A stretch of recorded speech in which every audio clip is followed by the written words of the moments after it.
I've wanted to play through the Metal Gear franchise for a long while, and it's what I heard about Metal Gear Solid 5 that gave me the kick I needed to start this journey.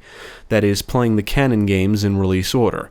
I've heard nothing but good things about the gameplay of Metal Gear Solid 5, and the open-world aspect of Phantom Pain intrigues me. Metal Gear Solid 5 is split into two games, Ground Zeroes and the Phantom Pain, and the definitive experience comes with both titles along with any DLC. As you know, it's an enemy base. There's no time for the silent approach. Assault the base, secure the target, and get out of there. Developed by Kojima Productions and published by Konami, Metal Gear Solid 5 Ground Zeroes was released for PlayStation 3, PlayStation 4, Xbox 360, and Xbox One in March 2014, and PC in December of that same year. For this review, I played the PC version. I am going to state up front that Ground Zeroes feels more like a prologue, just a taste of what's to come. It's a very short experience, and you can actually beat it in under 10 minutes. To be clear, I'm specifically referring to the part of the game that's actually relevant to the overarching narrative. But it was released as an individual title, so that's how we're treating it. This review will contain some spoilers, so if you're sensitive to spoilers, now is the time to stop watching. You have been warned. Now let's take a look at Metal Gear Solid 5 Ground Zeroes and see what Snake is up to this time. She told us everything. Don't worry, I kept my word. The player once again assumes the role of Snake, set after the events of Peace Walker, the Militaire Sans Frontiers, I think I said that right, MSF. Learn that Paz is detained at an American black site in Cuba called Camp Omega along with Chico, who was captured while attempting to rescue her. Snake is sent to infiltrate Camp Omega and extract them. That's really the gist of the plot in Ground Zeroes. The story is conveyed through cutscenes and cassette tapes, some of which are unlocked and others that are found in the environment. You can speak, can't you? Then talk. Okay. Ground Zeroes does touch on the topic of sexual violence, and the way it's handled here is bizarre. What's actually taking place, how it's written, and the voice performances are all questionable. I appreciate that it's at least portrayed as a horrible thing, which it absolutely should be, but the dialogue during this event is terrible. Terrible for the actual subject matter. Part of the problem is the serious nature of the subject matter conflicting with the hammy performance of the villain.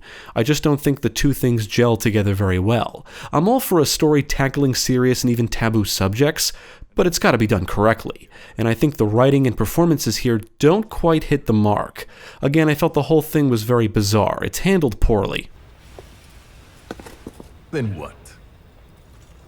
The nearest Cuban border is 4 miles to the east. 4 miles of barren, America-controlled soil. Think you'd make it? Now, one element I found a little jarring at first is the voice of Snake. As you may or may not know, David Hayter was replaced with Kiefer Sutherland. If you've played the prior games, then you've spent a lot of time listening to David's performance as Snake. So when I heard Kiefer's voice coming out of Snake's mouth, I admit I was taken aback at first. I knew this information going in, but it just didn't click, I guess. Nevertheless, I do think Kiefer does a great job with what little dialogue Snake has. Now, I do feel like the developer was aiming for a more serious tone with Ground Zeroes than that of the previous entries, and not just because of the sexual violence. Even with the what I'll call typical Metal Gear dialogue and some hammy performances, everything felt more serious, and I might even say grittier or darker.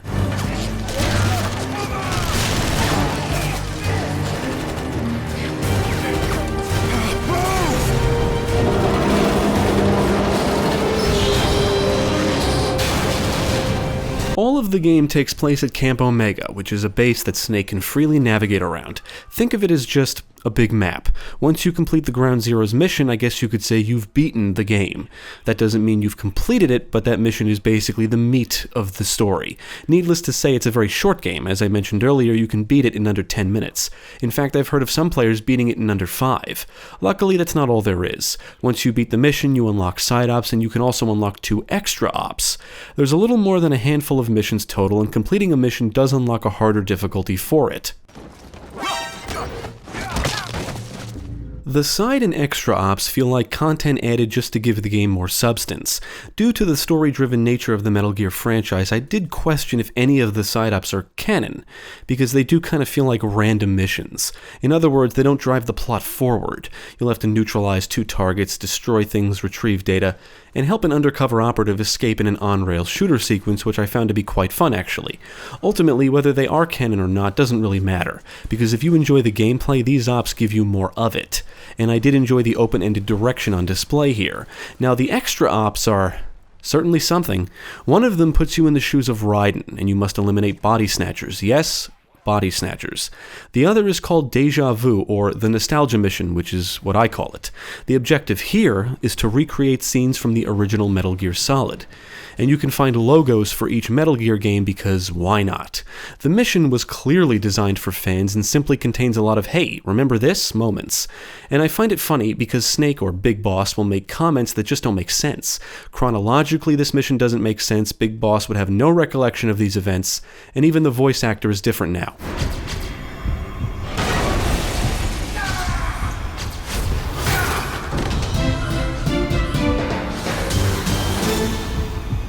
Ground Zeroes showcases the best gameplay the series has ever offered up to this point, and I will fight anybody on this argument. It's that good. And I'm specifically referring to the core gameplay, the core mechanics, just how the game plays, controls, and feels, especially with a controller. If you've played the previous games, you will notice right away that everything here feels better, improved. The way Snake moves, the way the game controls, how smooth everything feels, switching between weapons and items, it all feels comfortable. Now, I felt Metal Gear Solid 4 was a big improvement, and the HD edition of Peace Walker felt great too. Ground Zeroes is even better.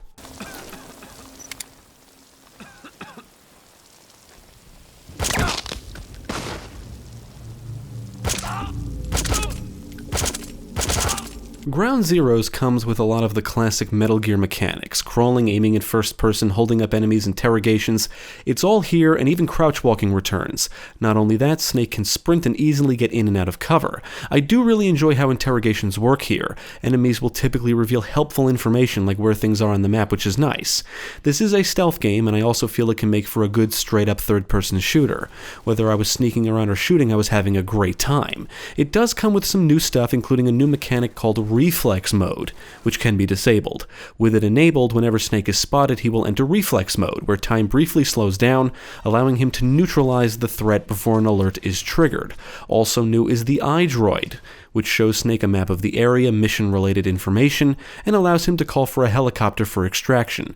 But beware, if enemies spot the helicopter, they will attempt to shoot it down. CP, this is Zulu 2. Any installation's been damaged. Possible enemy sabotage. Over. Camp Omega is open-ended, so you're free to go anywhere you want and approach situations however you see fit. You can sneak around or shoot everyone, it's up to you. Furthermore, you can find vehicles and tanks around the base and drive them. Snake is equipped with binoculars that he can use to scout areas and even tag enemies to keep an eye on them. Weapons can be found in the environments and will be dropped by enemies, and some have to be unlocked first by meeting specific requirements. Once you're spotted, an alert is triggered and enemies come after you in typical Metal Gear fashion. Enemies can spot you from quite a distance and will communicate with each other during investigations, so you do need to be mindful of your surroundings. They stand and patrol, drive around, and enemies in guard towers will use spotlights in the dark. Just like the previous games, remaining undetected will mean staying quiet and out of sight and hiding bodies if necessary. Knock him out or kill him. His life is in your hands. The map has been updated. I would consider Ground Zeroes to be a looker, and it's easily the best looking game in the series up to this point. Outside of some pop-in here and there, I have no real complaints with the presentation. Everything ranging from the environments to the character models to the visual effects looks great. But what really impressed me was Snake's animations. He has a great running animation, the transition from an upright position to crawling is smooth and vice versa, and you can even do it while running, and just his motions in general are fantastic. It really is amazing when compared to the previous games, and that's why I'm so surprised by it. So much jank was eliminated, and Snake's movements feel so much less stop and go, for lack of a better description. On the audio side, the sound work is well done, and the soundtrack is quite good. It really helps drive home the tone and atmosphere the game is going for, with a nice mix of somber, dramatic, and intense tunes. On the technical side, the game ran smooth, but does seem to come with a very annoying issue, and that is a constantly visible mouse cursor. I got it to go away once, but every other time I played, I couldn't get it to go away, and apparently, I'm not the only one. Other players have recommended different solutions, including a program that hides the cursor. If you use multiple displays, you can move it off your primary.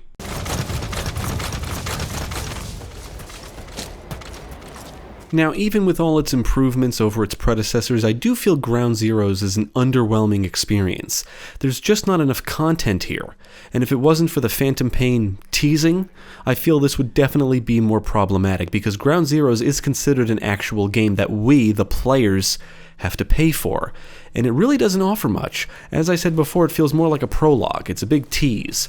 I enjoyed the gameplay a lot, and only wish there was more of it, and that's the thing. There is more of it in a separate game with more content. What's great about Ground Zeroes is the many improvements and solid gameplay, but the actual game itself is lacking. I would love to see the Phantom Pain re-release with Ground Zeroes as part of it, not like the Definitive Experience package, but just one game with everything.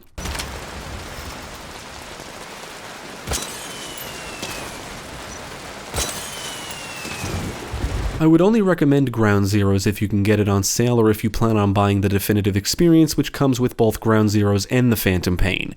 I find it hard to recommend on its own. It's the appetizer before the main course. It is considered a standalone game, and from what I understand, it released at $30 or $40. That's why I'm on the edge about recommending it. As of this review, it's going for $20 on Steam.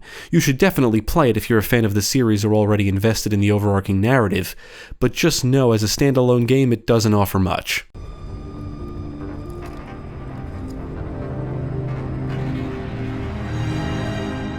What took you so long?